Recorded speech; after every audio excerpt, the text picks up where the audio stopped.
afternoon, everybody. This is Vasilis Girasis for AMPLATS.com. I'd like to begin today by looking at MTN. MTN in the telecom sector. This company also reported results today. We'll chat about that shortly. But if we just have a look at the graph, we can see that MTN has been in a sideways consolidation pattern going back the last couple of months now. For the day traders out there, it has been range bound between the 175 and 181 mark. So for all the intraday guys, that is a nice little range to trade, possibly even your single stock futures or CFD traders. Nice little range there, 175 to 181, quite consistent. And basically we're looking for a breakout either towards the upside or the downside. Recently Nomura did actually upgrade the stock to about 215 Rand. So and based on the results that did come out earlier today, chances are that will probably break to the upside rather than the downside. So if you look at the graph, we can see 184, break above that level will probably signal new longs. In the meantime, however, like I said, one can possibly look at going short at about 181 and buying back at 175 and playing the range intraday. Going back to MTN's results today, just a couple of highlights. The group subscribers increased by 15.1%. Revenue for the company increased by 10.9%. And the one area they're focusing quite strongly on now, data revenues, those increased by 58.5%.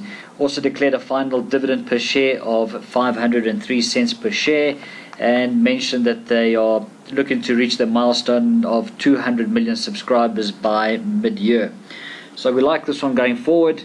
We think even for longer term portfolios, one can look to buy and hold. We believe this one would do quite well going forward. The other stock that we found is looking interesting, AMPLATS in the platinum sector. Again, unfortunately, the last couple of days, illegal strike at Marikana.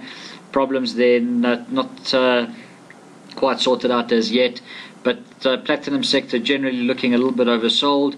We're looking at AMPLATS over here. Break above 435 would signal a long position, or would open up positions to go long. In the meantime, however, anything under 430 would be accumulating for longer term portfolios. But for the traders out there, certainly wait and look for a break above 135, and your first stop with there would be around about the 480 and then possible 500 mark. Platinum sector, like I said, is looking a little bit oversold. Rand weakening should have helped the sector, the Rand hedge. But unfortunately, due to just more striking and more uncertainty in those mines there, holding those stocks down at the moment. And then lastly, the last graph I want to look at is ABSA in the banking sector. As we can see on the graph over here, ABSA short term has broken out from the downtrend line.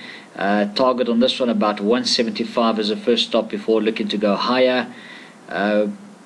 Weaker rand, not really good for the banks going forward, but this does look interesting because of the breakout pattern. So one can possibly look to go long at about 162 or 161 or thereabout. Wait for a retest of the breakout level before going long, and then probably hold that with a target price of about 172, 173 as a first stop.